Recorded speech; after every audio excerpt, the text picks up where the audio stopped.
Hello and welcome friends. Microsoft Access SQL सीखने की series में मैं सूरज आपका स्वागत करता हूं और आज की ये वीडियो माइक्रोसॉफ्ट एक्सेस एसक्यूएल को लेकर के है।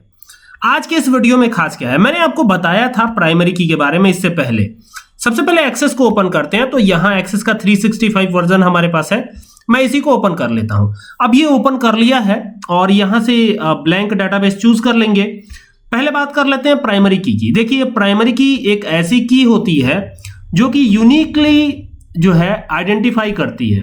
ठीक है, अब जैसे मान लीजिए यहां पर इस टेबल को मैं क्लोज करता हूं, मैं आपको बताता हूं। जैसे मान लीजिए कि किसी स्टूडेंट का रोल नंबर है, तो अब स्टूडेंट का रोल नंबर किसी पर्टिकुलर क्लास या पर्टिकुलर सेक्शन में किसी एक ही स्टूडेंट का रोल नंबर सेम होगा। मतलब कि अगर किसी एक स्टूडेंट को कोई रोल नंबर दिया जाता है, सपोज कीजिए 1 दे दिया गया और उसका नाम राम है, तो अगर मान लीजिए कि राम नाम के एक ही क्लास में 3 बच्चे हों तो हर बच्चे का रोल नंबर तो अलग अलग होगा। तो वो कॉन्सेप्ट हो जाता है प्राइमरी की का। ठीक है, लेकिन याद रखिएगा एक टेबल में एक से ज्यादा प्राइमरी की हो नहीं सकती है। तो अगर मान लीजिए कि पैन आईडी की बात हो, आधार आईडी की बात हो और उसी टेबल में हमें वो भी देनी हो, तो ये कैसे पॉसिबल होगा, सवाल है ना। जवाब बहुत सिंपल सा है। यहां से क्रिएट पे चलेंगे और देखेंगे कि हम कैसे क्रिएट करेंगे। ठीक है ना, क्रिएट पे जाकर के और हम एक ऐसा कोड लिखेंगे, एक ऐसा एसक्यूएल क्वेरी लिखेंगे जिसकी मदद से हम देखिए एक टेबल में तो एक ही प्राइमरी की होगी, तो स्टूडेंट के रोल नंबर के साथ साथ आधार आईडी और इनरोलमेंट आईडी या ऐसे कुछ तीन जो है फील्ड ऐसे रखेंगे जो एक्ट करेगा एज अ प्राइमरी की। भाई प्राइमरी की तो एक ही होगी रोल नंबर, लेकिन बाकी की जो 2 कीज हैं वो एक्ट करेंगी प्राइमरी की के जैसे। ठीक है, तो अभी क्या करना है, क्रिएट पे चलना है और फिर क्वेरी डिजाइन पे आना है। आ गए और यहां से एसक्यूएल पर आना है। आ गए एसक्यूएल पर। अब जैसे ही एसक्यूएल पर आते हैं तो यहां पर देखिए ये चीज देखिएगा, ये आ गया एसक्यूएल पर। अब यहां पर क्या करना है, हमको यहां पे क्वेरी लिखनी है। कैसे लिखेंगे, टेबल बनाएंगे तो लिखेंगे क्रिएट। आ गया क्रिएट। क्या क्रिएट करना है, टेबल क्रिएट करना है, तो यहां लिखेंगे टेबल। तो ये टेबल भी आ गया। ये एक्सेस 365 का कमाल का इसमें फीचर जो इंक्लूड किया गया है उसके चलते ऐसा हो रहा है। और यहां पर सपोज कीजिए हम स्टूडेंट का डेटाबेस बना रहे हैं, तो यहां मैं दे देता हूं इसको नाम स्टूडेंट टी, यानी स्टूडेंट का डेटाबेस है और स्टूडेंट की ही टेबल भी है। अब यहां ब्रैकेट ओपन कर लीजिएगा, हो गया ओपन।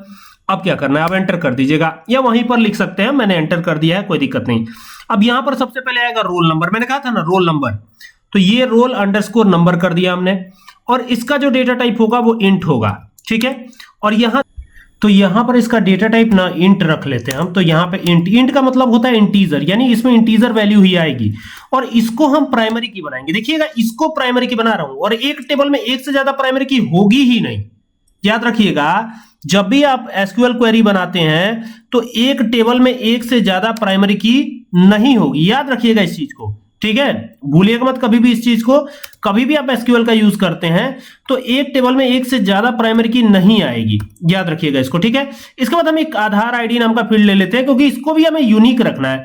बट प्रॉब्लम इसकी, अब एक टेबल में एक से ज्यादा जो है की तो आएगी नहीं प्राइमरी की, लेकिन इसका डेटा टाइप हम रखते हैं varchar और इसकी साइज हम 20 रख लेते हैं। सपोज कीजिए 20 ही रख लिया, बंद किया। इसको बंद करने के बाद क्या करेंगे, इस फील्ड को हम रखेंगे नॉट नल। क्या रखेंगे, नॉट नल, ये रख दिया नॉट नल। लेकिन अब सवाल ये है कि जब प्राइमरी की बना दिया तो फिर यूनिक कैसे होगा। एक तो प्राइमरी की हो जाएगा, बाकी आधार आईडी कैसे यूनिक बनेगा और कोडिंग से कैसे यूनिक बनेगा, ये सबसे बड़ा सवाल हो जाता है और कंफ्यूजन यहीं पे चालू हो जाती है। तो आपको घबराने की जरूरत नहीं है, एक नहीं 4-5 फील्ड आप यूनिक बनाइए, 10 फील्ड यूनिक बनाइए, जितना मन करे उतना यूनिक बनाइए। मैं तरीका बता देता हूं। ठीक है, नॉट नल कर दिया और यहां पे आप क्या लिखिएगा ना, गैप दीजिएगा एक बार और यहां लिखिएगा यूनिक। क्या लिखेंगे, यूनियन नहीं यूनिक लिखना है, यूनिक। ठीक है, ये लिख दीजिएगा और फिर लगा दीजिएगा एक कॉमा, लगा दिया, एंटर कर दीजिएगा। जैसे ही एंटर करके नीचे आएंगे ना, यहां पे आएगा पैन आईडी, तो पैन अंडरस्कोर आईडी लिखा हमने और यहां पे डेटा टाइप क्या रखेंगे, कैर रखेंगे, CHAR कैर। ठीक है, और यहां साइज इसकी 10 रख देते हैं और 10 रखने के बाद यहां पर हम क्या करेंगे, यहां पे दे देंगे नॉट नल। ठीक है, नॉट नल और यहां पे रख देंगे यूनिक, UNIQUE। ठीक है, ये यूनिक रख दिया और फिर जो है एंटर करके नीचे आएंगे और यहां पर इसको क्लोज कर देंगे। ये हो गया। देखिए 2 फील्ड हमने यूनिक बना दिया। अगर आप तीसरी फील्ड को यूनिक बनाना चाहते हैं तो भी बना सकते हैं, लेकिन फिलहाल हमने 2 फील्ड को यूनिक रखा है। आइए एक बार तीसरे फील्ड को भी यूनिक बनाते हैं, देखते हैं कि कैसे ये होगा। अब यहां पर सपोज कीजिए कि किसी की वोटर आईडी आए या कुछ और चीज आए, ठीक है, तो उसको कैसे हम यूनिक आईडी करेंगे, ठीक है। हालांकि स्टूडेंट ये जो है ये छोटे क्लासेस के हैं, तो एक अपार आईडी बन रहा है। चलिए अपार आईडी भी यहाँ पे दे देते हैं। अपार आईडी कर दिया हमने, और यहां पर इसका डेटा टाइप भी हम क्या रखेंगे, varchar रख देते हैं, varchar। और ये varchar रख करके ब्रैकेट को ओपन करके साइज इसकी 10 रख देते हैं, ब्रैकेट को क्लोज कर देते हैं, और फिर यहां पे देते हैं क्या, नॉट नल। इसको भी खाली नहीं छोड़ सकते, और यहां पे यूनिक कर देंगे, UNIQUE, ठीक है, यूनिक हो गया। और यहां पे टर्मिनेशन नहीं देना है आपको, ठीक है, यहां पर टर्मिनेट मत कीजिएगा। और यहां पर क्या करिएगा ना, यहां पर खाली आप दे दीजिएगा, क्या देंगे यहां पे, जैसे ही आप ये लिखते हैं ना यूनिक, तो ये अपने आप जो है यूनिक फील्ड कंटेन कर लेगा। आपको कुछ कहने की जरूरत नहीं, यूनिक आपने लिख दिया, ये अपने आप यूनिक फील्ड कंटेन करेगा। और अब यहां पे टर्मिनेशन दीजिएगा, और ये टर्मिनेशन देकर के अब हमको क्वेरी डिजाइन पे चलना। ये क्वेरी डिजाइन आपको दिख रहा है, यहीं पे जाइएगा और यहां से इसको रन करिएगा, ठीक है। तो यहां पे एक छोटा सा सिंटेक्स एरर है, देखते हैं क्या एरर है। यहां पे चेक करना होगा, नॉट नल यूनिक varchar, ये तो ठीक लिखा है। एक बार यहां पे देखिए ये यहां पर कोई बहुत बड़ा एरर तो है नहीं, एक छोटा सा एरर है, मैं आपको दिखा देता हूं क्या एरर है। देखिए ये जो रोल नंबर है ना, इसके बाद हमने एक पॉइंट दे दिया है, इसके चलते ये मिस्टेक हो गई है। तो ये सब गलती ना होने पाए, ये आप इसका ध्यान दीजिएगा, ठीक है, बहुत ध्यान से करेगा, एक एक स्टेप अच्छे से देख लीजिएगा।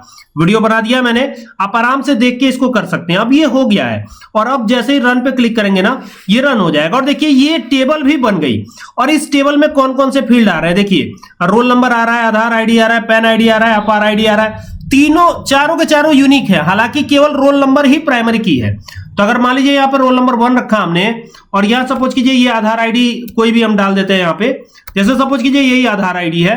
और यहां पर पैन आईडी की बात करें तो यहां पर जो है यहां पर पैन आईडी एक डालते हैं, यहां पे ये जो है पैन आईडी होगी, यहां पे इसको हटाते हैं, ये हो गया, ये पैन आईडी हो गई। और अपार आईडी, तो मान लीजिए ये अपार आईडी है, थोड़ी देर के लिए ऐसा मान लेते हैं कि अपार आईडी है। अब रोल नंबर में तो हम डुप्लीकेट वैल्यू रख ही नहीं सकते, यहां पे 1 जैसे ही करेंगे तो ये डुप्लीकेट वैल्यू अलाउ नहीं करेगा। अच्छा, इसी को कॉपी करके इसमें भी पेस्ट कर दें। देखिए तुरंत जो है कहेगा ना कि जो है इसमें फील्ड, चूंकि नॉट नल रख दिया तो इसमें कुछ ना कुछ एंटर करना पड़ेगा, कॉपी भी नहीं कर सकते आप। तो यहां पे 4 6 फिर यहां पे 7 4 सेम वैल्यू डाल के दिखा रहा हूं कि ये जो है अपोज करेगा। इसको तो हमने प्राइमरी की बनाया था, तो ये तो हमेशा जो है यूनिक वैल्यू ही कंटेन करेगा, लेकिन इसकी क्या गारंटी है। हालांकि अपार आईडी में भी सेम वैल्यू एक्सेप्ट नहीं करेगा। और जैसे ही, अच्छा इसमें देखिए, इसमें हमने सेम वैल्यू डाल दी है, जो ऊपर है पैन आईडी में वही वैल्यू यहां पे रखा है। जैसे ही क्लिक करेंगे ना तो ये अपोज कर देगा तुरंत। देखिए इसमें वैल्यू सेम हो जाने के चलते ये अपोज कर रहा है, कह रहा है ना कि डुप्लीकेट वैल्यू नहीं अलाउ है। तो इसे कहते हैं ना कंपोजिट की। और ये देखिए ये वो कोड था जिसकी वजह से ये कंपोजिट की तैयार हुई थी, देख सकते हैं ना। तो बहुत ही आसान है, और कंपोजिट की कभी भी जो है यूनिक वैल्यू ही कंटेन करेगा, वो भी हालांकि वो प्राइमरी की नहीं होगा, लेकिन फिर भी कंटेन करेगा क्या, यूनिक वैल्यू। तो इस बात को याद रखिएगा अच्छे से, ठीक है।